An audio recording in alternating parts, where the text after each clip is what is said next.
ప్రకృతి కార్యాచరణ. నేను భూమిని. నేను అనేక రకాల అడవులు, జంతుజాలం, నదులు, మహాసముద్రాలు, ఇంకా మనుషులకు లక్షల సంవత్సరాలుగా నా ఒడిలో ఆశ్రయమిచ్చాను. కాని తప్పు చేస్తున్నామని తెలిసి కూడా మనుషులు నాతో అనుచితంగా ప్రవర్తించినప్పుడు నాకు చాలా బాధగా ఉంటుంది. వీటివల్ల నేను ఎలాంటి తీవ్రమైన విపత్తులను ఎదుర్కోవాల్సి ఉంటుందో ఈ వీడియోలో మీకు చెప్పబోతున్నాను. ఉదాహరణకు, నేను మిమ్మల్ని గుజరాత్లోని భూజ్ ప్రాంతంలో ఒక చిన్న గ్రామానికి తీసుకువెళ్తాను. అక్కడ చాలా సంవత్సరాల క్రితం నేను పెద్ద సమస్యను ఎదుర్కొన్నాను. రండి, ఈ గ్రామంలో నివసించే రూపల్ రాజల్లను కలుద్దాం. ఈ వీడియో యొక్క ఉద్దేశ్యం వివిధ విపత్తుల నివారణ చేపట్టాల్సిన రక్షణ చర్యలను అర్థం చేసుకోవడం. రాజల్, నువ్వు నీ హోంవర్క్ని పూర్తి చేశావా? లేదు, ఇప్పుడు అదే చేస్తున్నాను. కాని ఈ హోంవర్క్ని పూర్తి చేయడానికి మనం హీరాలాల్ బాబాయ్ సహాయం తీసుకోవాలేమో అని నాకు అనిపిస్తోంది. ఎందుకంటే ఆయనకి చాలా విషయాలు తెలుసు. అయితే వెళ్దాం పదా.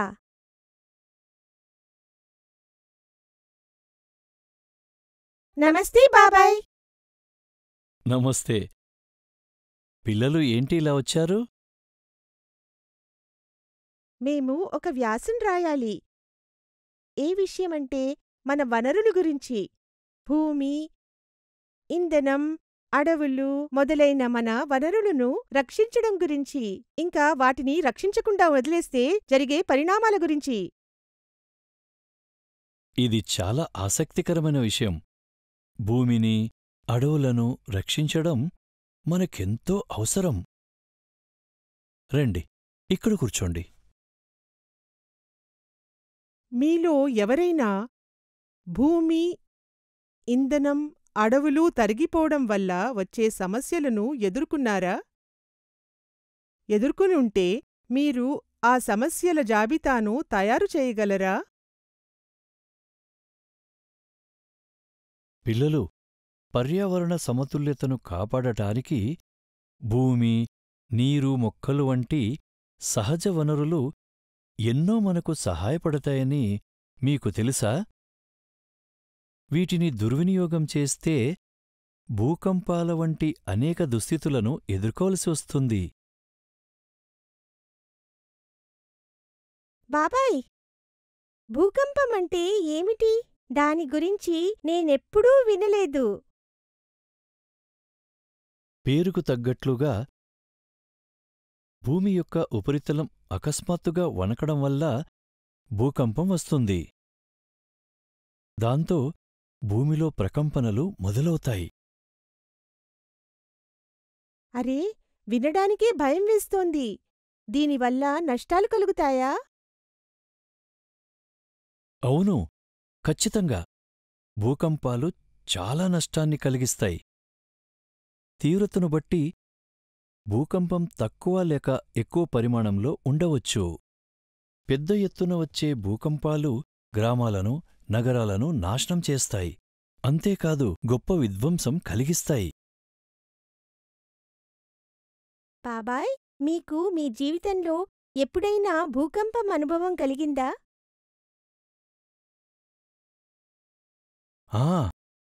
ఈ భుజ్ ప్రాంతంలోని మా సొంత గ్రామంలో సుమారు 18 సంవత్సరాల క్రితం భారీ భూకంపం సంభవించింది. ఇది భయంకరమైన విధ్వంసం సృష్టించింది. ఓ, మరి భూకంపానికి కారణాలేమిటి? కొన్ని సహజ కారణాలు ఉన్నాయి. అయితే ఈ కారణాల్లో ఎక్కడో అక్కడ మానవ ప్రమేయం కూడా ఉంది. మనిషి ఎలా బాధ్యత వహిస్తాడు? చాలా మంచి ప్రశ్న. మైనింగ్, ఆనకట్టల నిర్మాణం, ఇంకొన్ని ఇతర అంశాలు భూకంపాలకు కారణమవుతాయి. ఇవన్నీ మానవుడు సృష్టించిన కారణాలు. ఏమిటవి? కొంచెం వివరంగా చెబుతారా? మైనింగ్ అనేది బొగ్గు, పెట్రోలియం, సున్నపురాయి, రాళ్ళు మొదలైన వనరులను వెలికితీసే ప్రక్రియ. ఈ ప్రక్రియలో భూమి వెడల్పుగా లోతుగా తవ్వబడుతుంది. ఇది భూమిలో చాలా కదలికలకు కారణమవుతుంది.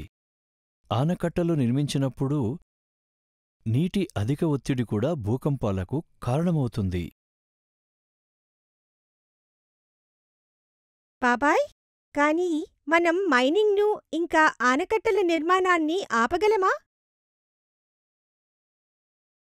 లేదు, మనం అవి ఆపలేము.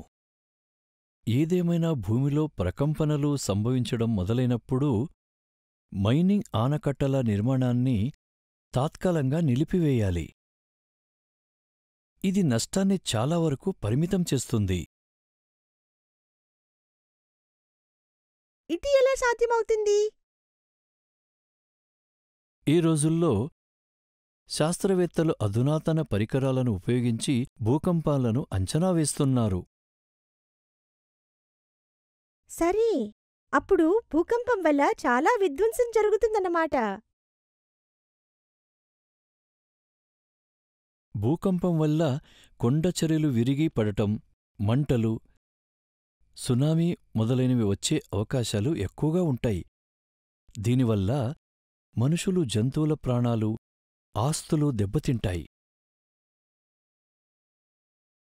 కొండచర్యలు, సునామీ ఇవి ఏమిటి? కొండచర్యలు విరిగిపడటం వల్ల భారీ మట్టి పెళ్లలు కొండపై నుంచి కిందకు పడిపోతాయి. సునామీ అంటే నీటిలో వచ్చే భూకంపం. ఓ, ఈ నష్టాన్ని మనం ఎలా తగ్గించగలం? భూకంపాలు చాలా తరచుగా వచ్చే ప్రదేశాలలో ఇళ్ళు నిర్మించవద్దని ప్రభుత్వం ప్రజలకు సలహా ఇస్తుంది. ఇంతకుముందు చెప్పినట్లుగా ఈ రోజుల్లో శాస్త్రవేత్తలు భూకంపాలను ముందుగానే అంచనా వేస్తున్నారు. ఆ ప్రాంతాల ప్రజలను సురక్షితమైన ప్రదేశాలకు తీసుకువెళతారు. భూకంపాల్ని నిరోధించేలా ఇళ్లని నిర్మించడానికి సూచనలు కూడా ఉన్నాయి. భూకంప నిరోధక ఇల్లా? సాధారణ ఇళ్లకు ఇది భిన్నంగా ఎలా ఉంటుంది? భూకంప నిరోధక గృహాలు అని వీటిని ఎందుకు పిలుస్తారంటే భూకంపం సంభవించినప్పుడు కూడా అవి నాశనం కావు. మీలో ఎవరైనా ఎప్పుడైనా భూకంపాన్ని ఎదుర్కొన్నారా? ఒకవేళ మీ జవాబు అవునైతే మీరు, మీ తల్లిదండ్రులు ఎలాంటి జాగ్రత్తలు తీసుకున్నారు? ఓ, ఇప్పుడు నాకు గుర్తొచ్చింది. మా గ్రామంలో భూకంపం వచ్చినప్పుడు ఇంటి నుండి బయటకు పరిగెత్తినట్లు మా నాన్నగారు చెప్పారు. అవును, ప్రతి ఒక్కరూ తమ వస్తువుల గురించి ఆలోచించకుండా బహిరంగ ప్రదేశంలోకి పరుగులు తీయాలి. భూకంపంలో చిక్కుకోకుండా ఉండటం ముఖ్యం. మనం భూకంపం గురించి చర్చిద్దాం. బాబాయ్, భూమిపై కలిగే ఇతర విపత్తులు ఏమిటి? వరదలు, తుఫానులు కూడా విపత్తులే. వరదలు, తుఫాన్లు అంటే ఏమిటి? చాలా భారీగా కురిసే వర్షం, వరదలు తుఫానులకు కారణమవుతుంది. ఈ కారణంగా ఇళ్ళు, గ్రామాలు ఇంకా నగరాల్లోకి నీరు వచ్చేస్తుంది. కొండచర్యలు విరిగిపడతాయి, ఆస్తిని నాశనం చేస్తాయి, ప్రాణాలు పోతాయి. వరద ఎందుకొస్తుంది? చెట్లు లేక భూమి బంజర్ అయినప్పుడు భారీ వర్షాలు వరదలకు దారితీస్తాయి. చెట్ల వేళ్ళు వర్షపు నీటిని ఆపుతాయి. చెట్లు లేకపోతే ఈ నీటిని ఆపడానికి ఏమాత్రం వీలవదు. వరదను ఆపడానికి మనం ఏం చేయగలం? వరదలను నివారించడానికి ఎక్కువ చెట్లను నాటాలి. డ్రైనేజ్లను కప్పివేయాలి. సరస్సులు, నదులు, సముద్రాలు వంటి నీటి వనరుల దగ్గర నివసించే ప్రజలు అక్కడ ఎక్కువ చెట్లను నాటేలా ప్రోత్సహించాలి. వరదకు హెచ్చరిక ఇవ్వగలడం వీలవుతుందా? అవును పిల్లలు, ఈ హెచ్చరిక జారీ చేసినప్పుడు వరద పీడిత ప్రాంతాలు అంటే వరదలు అధికంగా వచ్చే అవకాశం ఉన్న చోట నివసించే ప్రజలను వెంటనే సురక్షితమైన ప్రదేశాలకు వెళ్లమని కోరతారు. ఇది చాలా నష్టాన్ని నివారిస్తుంది.